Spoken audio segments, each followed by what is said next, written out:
स्वागत है आप सबका हमारे YouTube चैनल पर। अगर आप सबको भी डर से भरी रोमांचक कहानियाँ सुनना पसंद है तो हमारे इस चैनल को सब्सक्राइब करें। तो चलिए बढ़ते हैं आज की कहानी की ओर।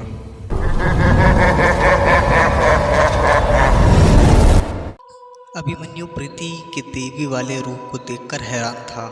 उसे समझ नहीं आ रहा था कि लोग उसे इतना क्यों मानते हैं, क्योंकि जो रूप उसने देखा था वो किसी चुड़ैल से कम नहीं था।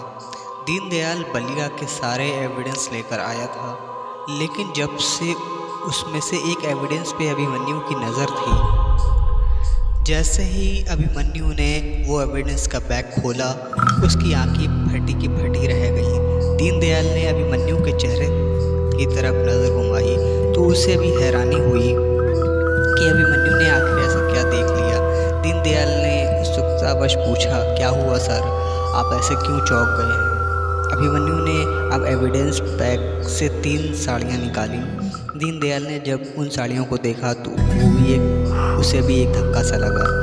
उसका चेहरा भी अचंभे से भर गया और डर के मारे उसके रोंगटे खड़े हो गए।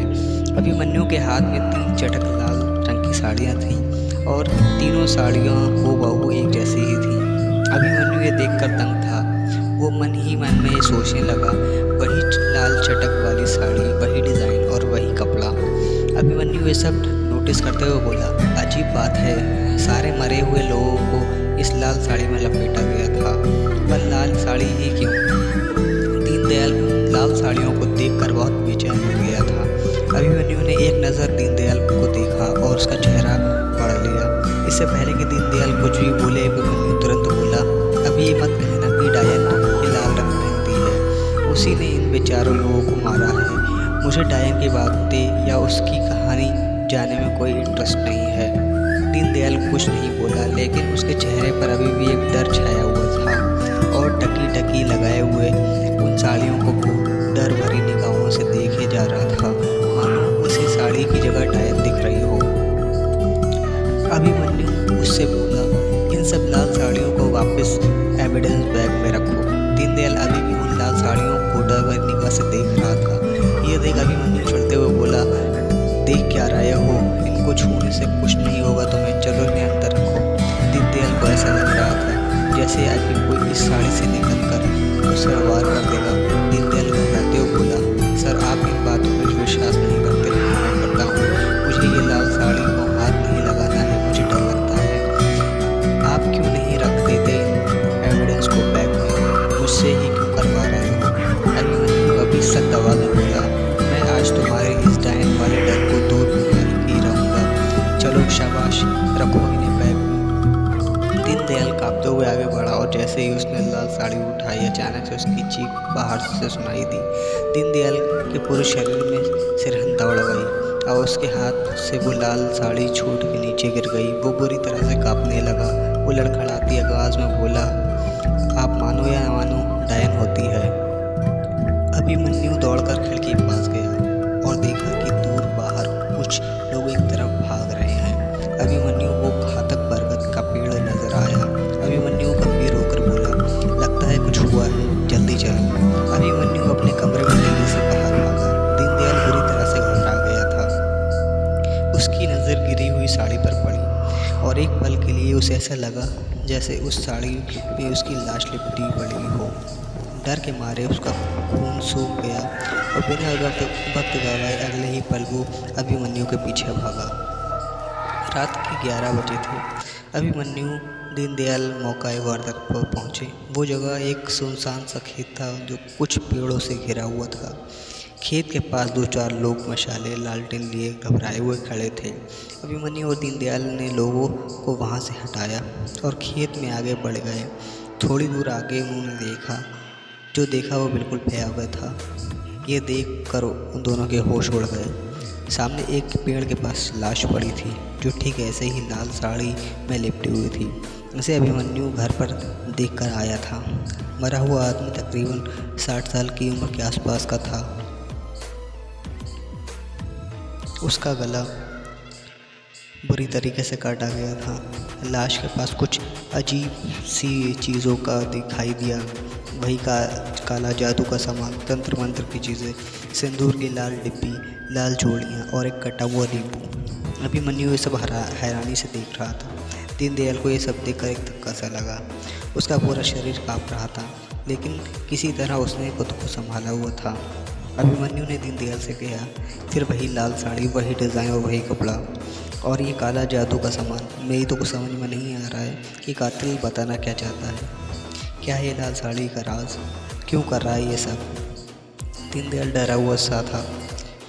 अभिमन्यु की तरफ देखने लगा और कांपती हुई आवाज़ में बोला, सर मेरी बात समझने की कोशिश कीजिए। पहले भी बोल चुका हूँ, इसका एक ही मतलब है, ये कोई आम कत्ल नहीं है सर, ये उसी का किया हुआ काम है। अभिमन्यु दीनदयाल की बातों पर बिल्कुल ध्यान न देते हुए आगे बढ़कर कुछ छानबीन करने लगा। वो ज़मीन पर कुछ बड़े करीब से देखने की कोशिश करने लगा, तभी कुछ उसे नज़र आया। उसने तुरंत नीचे झुककर अपने मोबाइल की टॉर्च ऑन की और उसकी रोशनी में ज़मीन पर बड़े ध्यान से देखने लगा। ज़मीन पर कुछ घसीटने के निशान थे, जैसे किसी को घसीटते हुए एक तरफ ले जाया गया हो। अभिमन्यु उन निशानों को फॉलो करने लगा और उसने देखा कि वो निशान सीधे लाश के पास ले जा रहे थे। अभिमन्यु दीनदयाल को ये दिखाते हुए बोला, कातिल ने इसे यहाँ मारा, फिर घसीटते हुए यहाँ लाकर रख दिया और फिर ये सामान फैलाया होगा। डर से सुन पड़ा दीनदयाल ये सब गौर से सुन रहा था, लेकिन अभी भी वो थोड़ा घबराया हुआ था। अभिमन्यु एक बार फिर वहाँ गया जहाँ से लाश को घसीटा गया था और वो वहाँ कुछ ढूंढने लगा। दीनदयाल उसके पीछे ही था। अभिमन्यु को अब टॉर्च की लाइट में एक पेड़ के ट्रंक पर कुछ नज़र आया। टॉर्च की लाइट को थोड़ा नज़दीक से लेकर गया और देखा कि पेड़ के तने पर किसी नुकीली चीज़ के निशान थे, जैसे कि किसी ने बुरी तरीके से खरोचा हो। अभिमन्यु ने दीनदयाल को ये खरोचने के निशान देखने का इशारा किया। दीनदयाल उन निशानों को देखकर सहम गया। दीनदयाल घबराते हुए बोला, सारे सबूत आपके सामने हैं सर, फिर भी आप क्यों नहीं यकीन कर रहे हैं? अभिमन्यु गंभीर होकर बोला, कैसे मान लूँ दीनदयाल कि इन सब मौत के पीछे किसी सुपर नेचुरल चीज़ है? दीनदयाल घबराई हुई आवाज़ में बोला, सर तो इन खरोचों का क्या मतलब? ये लाल साड़ी, ये काला जादू का सामान, लाश को घसीटना और फिर गला काटना, अरे डायन का काम नहीं तो किसका काम है? अभिमन्यु अब थोड़ा परेशान सा हो गया था। वो चिढ़कर ज़ोर से बोला, बस करो दीनदयाल प्लीज़, कितनी बार वही बात दोहराओगे? नहीं सुननी मुझे तुम्हारी कोई वो डायन वाली थ्योरी। अभिमन्यु की आवाज़ इस बार पास खड़े गांव वालों के कानों में पड़ी। वो सभी ये सुनते हुए डर के मारे पीछे होने लगे। अभिमन्यु उसी स्वर में फिर बोला, मेरी बात ध्यान से सुनो, मेरे लिए सब क्लियर है कि ये काम किसी सीरियल किलर का है और यह सीरियल किलर किसी तरह के तंत्र मंत्र या काले जादू में शामिल हो सकता है। इन हत्याओं को एक धार्मिक चीज़ के लिए कर सकता है या फिर एक तांत्रिक के बहकावे में आकर ये कत्ल कर सकता है। और अगर इनका कारण इन सब से कोई चीज़ से नहीं है तो फिर ये कातिल एक बहुत बड़ा साइको है जो ये सब बेवजह कर रहा है। तभी एक गाँव वाले की आवाज़ आई, साहब ऐसा कुछ नहीं है, ये सब कहने की बातें हैं, असल में यह काम उस डायन का ही है जो भी आज़ाद हो चुकी है। तभी उसके बगल वाले इंसान ने उसको कोहनी मारकर चुप कराया और डर को घोटते हुए आँखों में उसे समझाया कि इतनी रात डायन का नाम लेना भी जानलेवा हो सकता है। अभिमन्यु उसकी बातों को नज़रअंदाज करते हुए बोला, मैं अभी टीआई दशरथ को फ़ोन करके एम्बुलेंस मंगवाता हूँ, तुम फॉरेंसिक टीम को अलर्ट कर दो, कल आकर मौका वारदात पर फिंगरप्रिंट्स चेक करें। दीनदयाल तुरंत ही फॉरेंसिक को फ़ोन लगाने लगा और अभिमन्यु टीआई दशरथ। कुछ गांव वाले अभी वहीं कुछ दूर खड़े थे, उनके मन में तरह तरह के सैकड़ों सवाल चल रहे थे। अभिमन्यु दशरथ से बात करते हुए उन गाँव वालों को पास आया। गांव वाले उसे अजीब तरीके से देख रहे थे, जैसे कि डायन पर बात पे भरोसा न दिखा के अभिमन्यु ने कोई बहुत बड़ा अपराध कर दिया हो। अभिमन्यु ने उसके पास आकर सवाल करते हुए कहा, ऐसे क्यों देख रहे हो? एक गांव वाला थोड़ा आगे आते हुए बोला, कहानियाँ भी सच होती हैं साहब, पर आप शहर के लोगों को क्या पता। तभी एक दूसरा गांव वाला बोला, ये सब उस मनहूस दिन की वजह से हुआ है। ये सुना अभिमन्यु ने चौंकते हुए पूछा, कौन सा मनहूस दिन? गाँव वाला बोला, जिस दिन उस बरगद के पेड़ के धागे काटे गए थे। अभिमन्यु व्यंग करते हुए बोला, तो उससे क्या हुआ, तुम्हारी डायन आज़ाद हो गई। ये सुनकर गांव वाले डर और हैरानी से अभिमन्यु की तरफ देखने लगे और मानो पल भर के लिए ऐसा लगा कि उस पेड़ से अभिमन्यु को कोई देख रहा हो। फिर एक गांव वाला नाराज स्वर में बोला, आप नहीं मानते तो ठीक है, पर मजाक मत बनाइए, एक दिन आप भी पछताएंगे। ये डायन का ही काम है, वो किसी को नहीं छोड़ेगी। अभिमन्यु ने कुछ देर सोचा, फिर बोला, ठीक है, एक बार के लिए मान लेता हूँ डायन होती है, और ये भी मान लेता हूँ जब से उस बरगद के पेड़ का धागा टूटा है तब से डायन आज़ाद हो गई है। लेकिन आप लोग मुझे ये बताओ, वो डायन लोगों को मार क्यों रही है, क्या चाहती है वो? ये सुनकर गांव वालों को जैसे सांप सूंघ गया। वो सब एकदम चुप हो गए। अभिमन्यु को उनकी चुप्पी पर गुस्सा आ गया और वो ऊंचे स्वर में बोला, ये अच्छा है, जब कोई तुम लोगों से सवाल करे तो तुम लोगों को सांप सूंघ जाता है। कोई कुछ नहीं बोलता, क्यों? जवाब दो, क्यों डायन लोगों को मारकर उनकी लाश को लाल साड़ी में लपेटती है? अभिमन्यु के लाख पूछने के बावजूद भी उसे कोई जवाब नहीं मिला। जो मिला था वो थी एक अजीब सी खामोशी और डर, जो इन गाँव वालों के चेहरे पर साफ दिखाई दे रहा था। तभी उस खामोशी को चीखती हुई एम्बुलेंस की एक आवाज़ सुनाई दी। कुछ ही पलों में एम्बुलेंस वहाँ आकर रुकी। अभिमन्यु ने जल्दी से उस लाश को दीनदयाल की मदद से एम्बुलेंस में डाला और एम्बुलेंस लाश को लेकर वहाँ से चली गई। गांव वाले सब देखते रहे। अभिमन्यु की नज़र मौका वारदात पर एक बार फिर पड़ी और उसको सूझा कि दीनदयाल से बोला वो, दीनदयाल गांव वालों की मदद से ये एरिया को घेरना पड़ेगा, नहीं तो सुबह तक अगर किसी ने यहाँ छेड़खानी कर दी तो पंगा हो जाएगा। दीनदयाल गांव वालों के पास मदद के लिए गया, पर गांव वालों ने किसी ने भी मदद करने से मना कर दिया।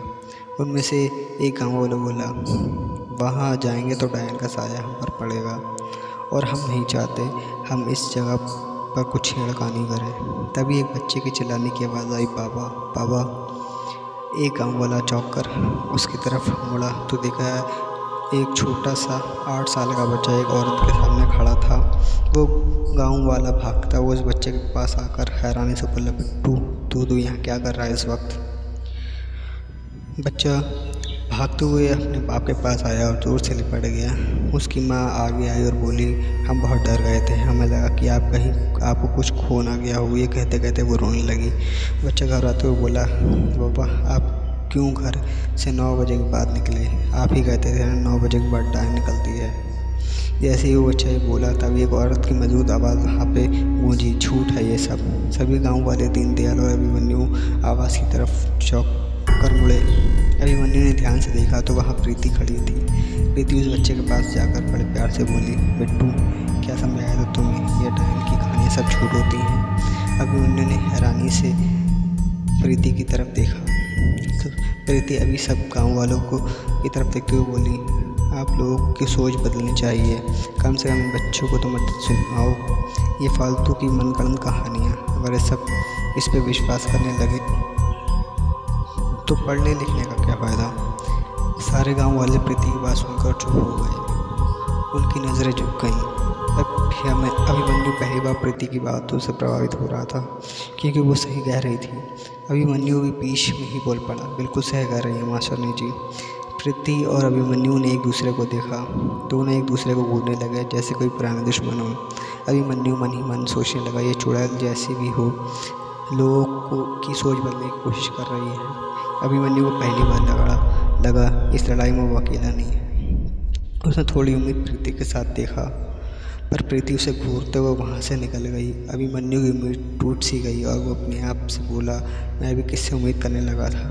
गांव वाले और प्रीति के चले जाने के बाद अभिमन्यु दीनदयाल मौका वारदात को खुद से ही घेरने लगे, लेकिन वो इस बात से अनजान थे कि मौका वारदात से थोड़ी दूर उस खौफनाक बूढ़े बरगद के पेड़ के पास एक औरत का लाल दुपट्टा ओढ़े कुछ पूजा पाठ कर रही थी।